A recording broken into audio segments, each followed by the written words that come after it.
OCHA or the other UN agencies that are part of the response, do they convert currency with the government of Myanmar? If they were going to convert, let's say, either dollars or euros to local currency, do they do that through the government? And if so, do they receive the real exchange rate or an artificially low exchange rate? I'm not sure I can give you a detailed answer to that question. I don't know the answer to that question. I don't think there's any question of problems with exchange rates. I certainly haven't heard any. Of course, we don't channel money in the humanitarian terms through the government of Myanmar. It's spent directly by the agencies and the NGOs on the beneficiaries rather than going through the government. So I'm not aware of any sort of dodgy dealings with exchange rates. Because I mean, but do you, if you, I've heard there's a program in which cash is given actually to beneficiaries for for emergency needs, but it's given in the local currency. So the question is, where does OCHA convert this currency? Out of the country or inside? I don't know the answer to your question. I'll find out. Okay, and let you know. thank you. Yeah, yeah.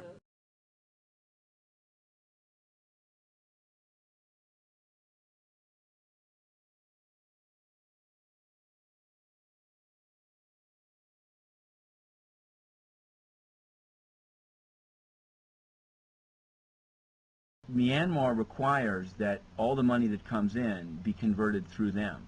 They have something called the Myanmar Foreign Trade Bank, and all the UN and in fact embassies, international organizations have to establish an account there. And you give them dollars, and they give you back something called a foreign exchange certificate. You can in turn change that into the local currency that's called chat. The problem is the foreign exchange certificate they give you on a one-to-one basis for dollars is worth 75% of what a dollar is. So they're taking 25%. 1/4 Yes. of the money that is intended for their ravaged country.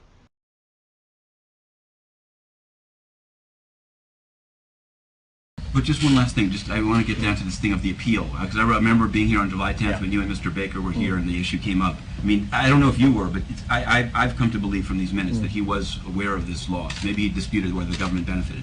But in the document that was sent out to donors, it didn't say anything about 17, 20, 25% of this money will be lost in foreign exchange. And are you comfortable with that level of Well, I think, as I say, certainly at the time the appeal was made, we were not aware here of the significance or the seriousness of the extent of the loss.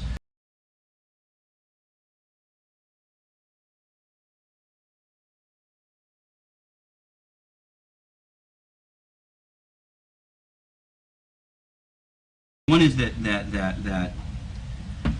first of all, just overall, like you were saying that it's unclear who benefits from it. To some, it seems like if you give $1 to the government of Myanmar and they give you something back that's worth 75 cents, it seems pretty clear to some that they benefit. But other than that, as Intercity Press, we have obtained and today published a series of minutes from a call of WFP and others on June 26th, in which they themselves said there is a very serious 20% loss on foreign exchange to local currency.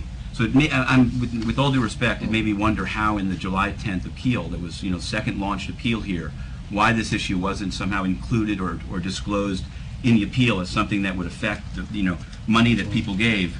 And even in terms of the fix, since you were there, I've heard from people on the ground that the government has now started allowing people to make some payments to the government, including taxes, in foreign exchange certificates, which in turn raised the value of them so that the spread was only 17%. But I guess I'm wondering, in terms of them trying to fix it, is a 17% loss acceptable? Where will you set the bar to say this amount of runoff of humanitarian aid is not acceptable? And sort of what can we expect to be what OCHA will in the future accept and what they will in the future disclose when these type of things take place?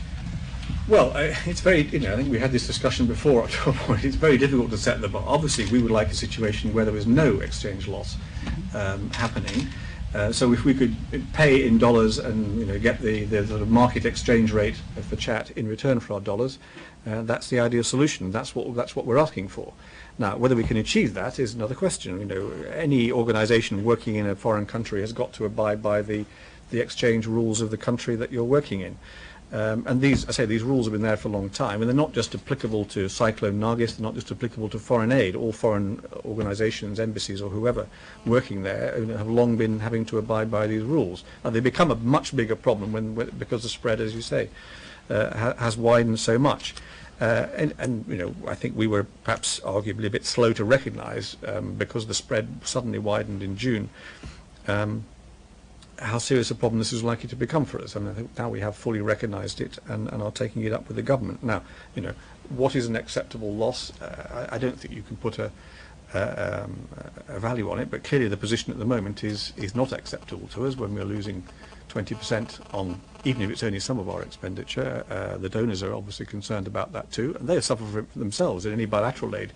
They give where they're spending in local currency, they're suffering the same losses. So this is an issue where we all share an interest in trying to find a practical solution.